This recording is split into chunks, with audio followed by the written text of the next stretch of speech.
Anyway, but through COVID, they need simultaneous translation. We're just trying to get that stuff. But I have to say, like through COVID, I think we've had 3 hotels, plus Mirabella, plus this building, plus biodesign, plus. So there's a lot of all that is all fairly new. I was here, I think, every day during COVID, and every day there were construction workers, I think, that kept restaurants and businesses opened because the construction never stopped during COVID. So welcome to this very beautiful building and space. Okay, can I start now? Is Charles okay? Can I start? Okay. All right. Well, I think the translation's about him. Okay. I think we're okay. All right. Let me talk about what we're doing this morning. Thanks. I don't think I need that, but somebody will. So our college, which was the Mary Lou Fulton Teachers College, is now renamed, I have to say, after 8.5 years. I walked in wanting to change the name. It took me 8.5 years to convince President Crow that we should change the name of the college. But it is now the Mary Lou Fulton College for Teaching and Learning Innovation. What we do as a college of education is we do what many colleges of education do, which is we have faculty who do outstanding research, including Mickey and lots of others that are really thinking about what's ahead and thinking about how their research has impact in the field. And then we have academic programs, and we have worked very, very hard to create academic programs that are flexible, that are nimble, that are accessible to students, and try in every single way we can think about to try to make sure that we are aligned with what we think the education workforce is going to need. As I tell people in every single convocation, we love lawyers and doctors and, mechanical engineers and historians and all kinds of people. And there are 400 and some odd majors at ASU. And yet none of those people would be here without educators. You can applaud them.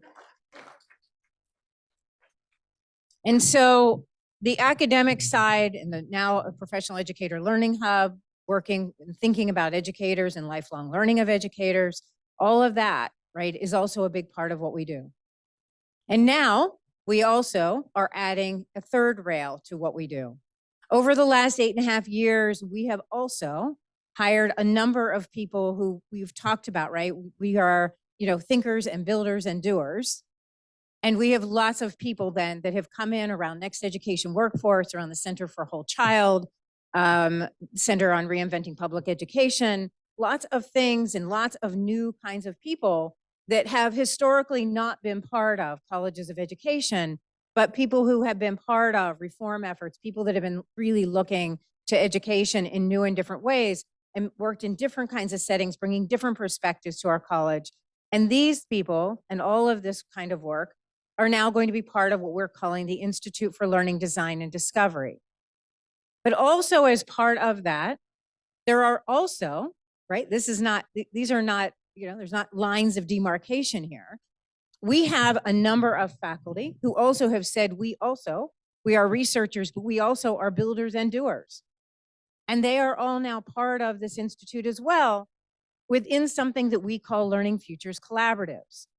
And a number of those people are sitting here today, and we thought on this last morning, we want to introduce you to all of those people, the work they're doing, how they're thinking about it, and how they are bringing together, not just talking to themselves, but also bringing in people from the community, also thinking about practitioners, also thinking about how we begin to reach out to our international partners. We have thousands of people who come to visit us every single year who want to partner, who want to do research with us, who want to think with us, who want to do with us.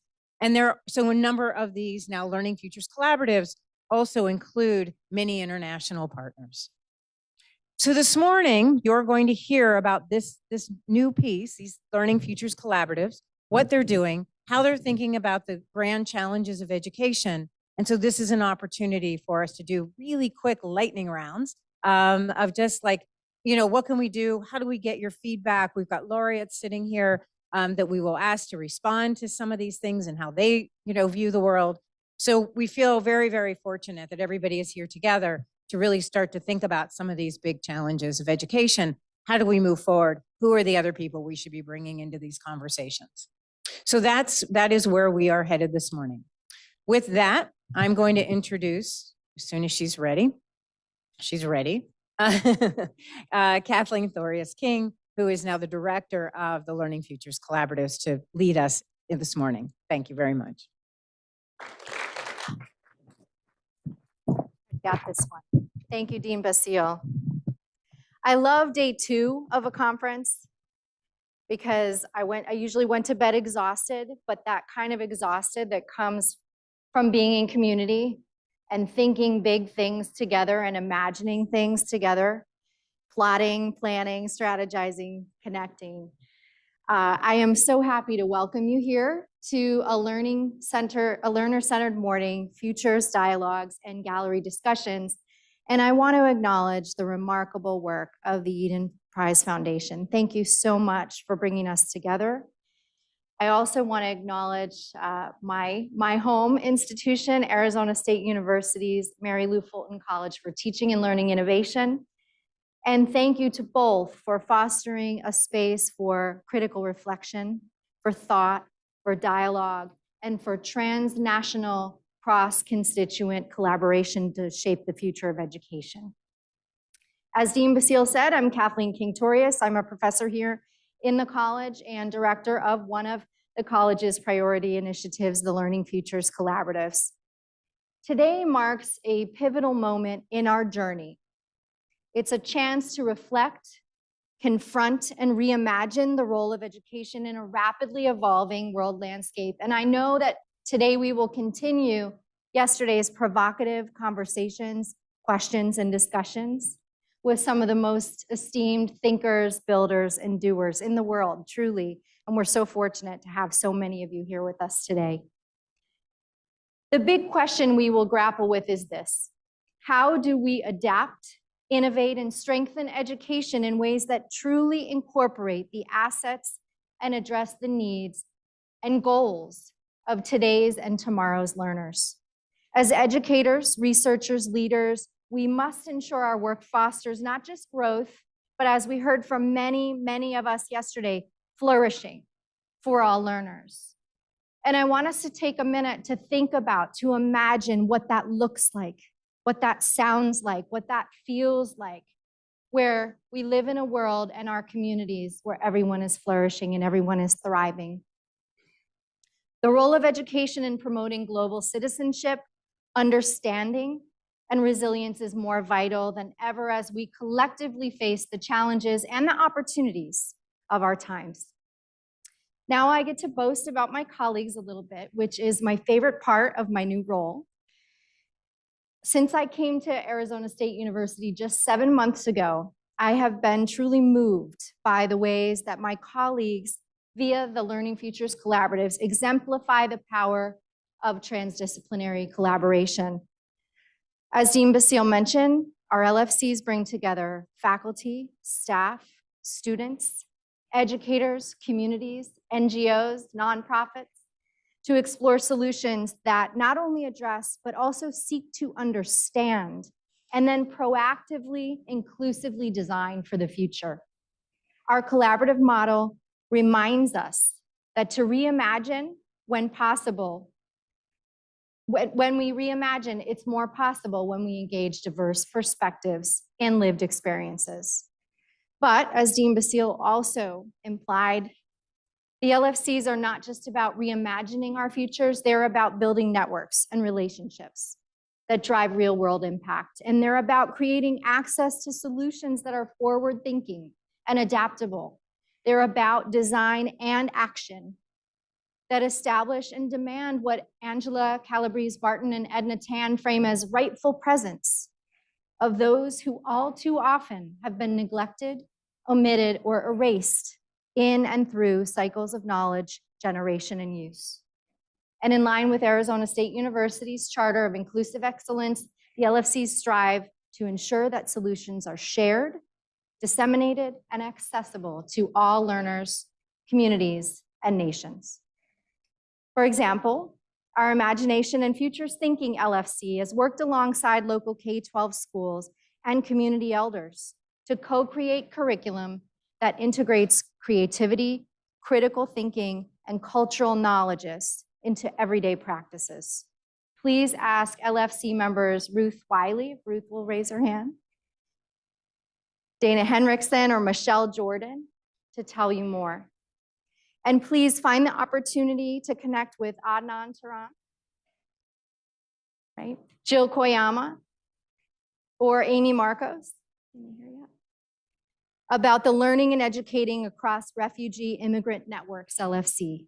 Their collaborative has partnered with refugee networks and NGOs to develop educational resources that respond to the needs of displaced populations, ensuring that their voices and experiences are woven into the fabric of educational design.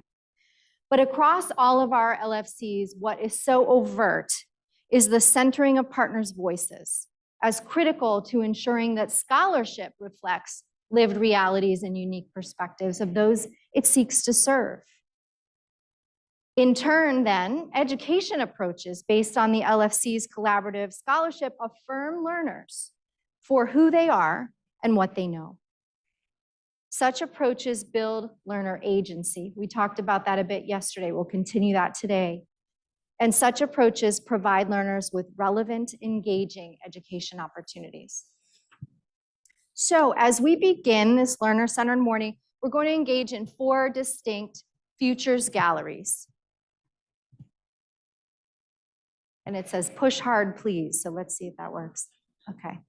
So first, if you're interested in learning more, and I certainly hope you are, about any of our Learning Futures collaboratives, here's the QR code. There's also QR codes around the room. I'll say a little bit more about that in a second. But shortly, we are going to begin to engage. We're going to move about the room to engage in 4 distinct futures galleries to explore bold, transformative questions and ideas for the future of education. And so in each gallery, we have LFC members who have been pre-assigned, as well as pre-assigned Yidan Prize laureates or conference panelists, who will there confront 2 questions. And then other participants, that is those of you who didn't get a pre-assignment, will move about the perimeter of the room, stopping to chat and join in as many galleries as you would like during the next half hour to 40 minutes or so. And as you move, I encourage you to share responses to the questions posed at each space by snapping the QR code that's at the top right of the poster. And I'll also encourage you to explore the LFCs through the QR codes that are next to their names. So in Futures Gallery 1, which is over there, it's entitled The Role of Education in Global Sustainability and Transformation. And there, we are going to leverage the experience and expertise of laureates Carol Dweck and Wolfgang Lutz, paired with Learning Futures collaboratives focused on education for planetary futures and storytelling. Here, we will explore the transformative role of education shaping a just world by considering questions about shifts in curriculum and pedagogy that equip students and educators as active agents in fostering global sustainability. In Futures Gallery 2, over here, we will leverage the experiences and expertise of laureate Marwa Zar and conference panelist Rebecca Vieira, paired with learning and educating across immigrant and refugee networks, or LEARN, LFC, and Project Oasis. And here we will confront urgent challenges facing education in an era of instability and shifting migration patterns, as well as we all know, challenging and changing political landscapes. In Futures Gallery 3, which is where I'm pointing with the clicker here, Revolutionizing Learning, Shifting Power to Students, we are going to leverage the experiences and expertise of our college's very own Yidan Prize laureate, Professor Mickey Chi, along with 2 LFCs whose work are deeply rooted in student-centered approaches.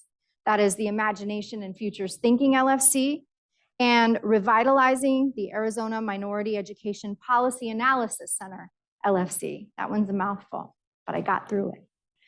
In this gallery, we will challenge the status quo of traditional education models And we'll think about, I want us to think about that notion of scale. It came up a lot yesterday. I had a great conversation last night about scale. The importance of thinking about what scale is relevant for the community we're engaged with as we develop certain solutions and innovations. Scale doesn't always mean huge. It can mean, it has to be relative and context driven. And then finally, in Futures Gallery 4, which is at the very back there, we're going to consider consumption to creation, empowering futures through technologies and education. And we will leverage the expertise there of laureates Rukmini Banerjee and also Kwame Akeampong, paired with our Learning Futures Collaborative AI in Education and Global Teacher Education. And we'll continue those provocative sort of tensions. I was thinking productive tensions around AI, not replacing, but augmenting human connection, and how we make sure we engage AI in ways that don't exacerbate existing gaps in terms of access, participation, and outcomes. All right, so as I said, we'll be joining these for about 30 to 40 minutes. I'll kind of see how it's flowing and then bring us back.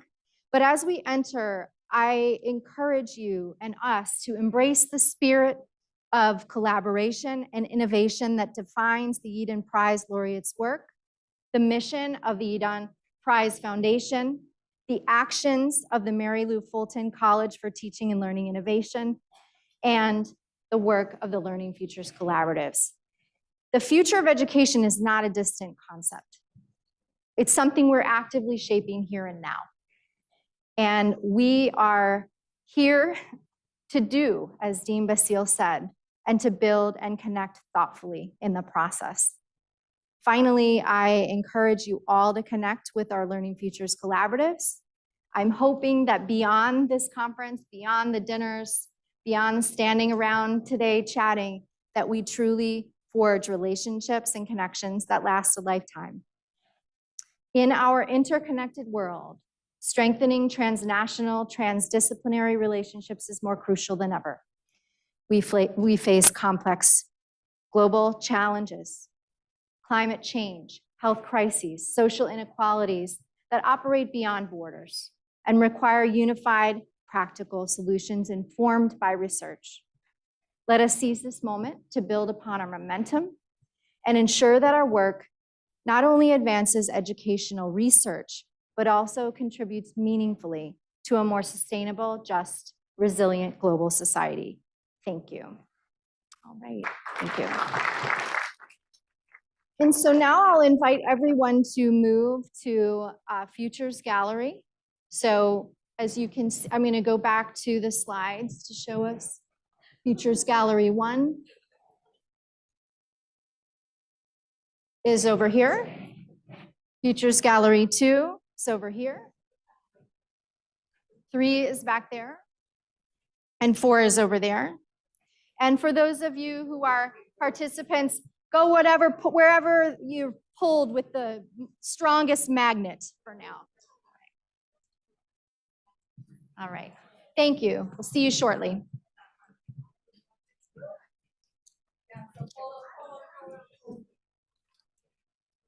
This talk be structured? Just we should be moderating or just answering?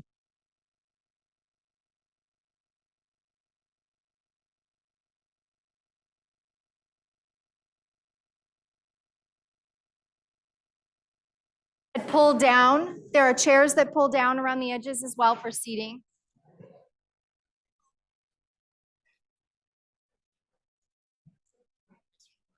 Thank you. Yeah.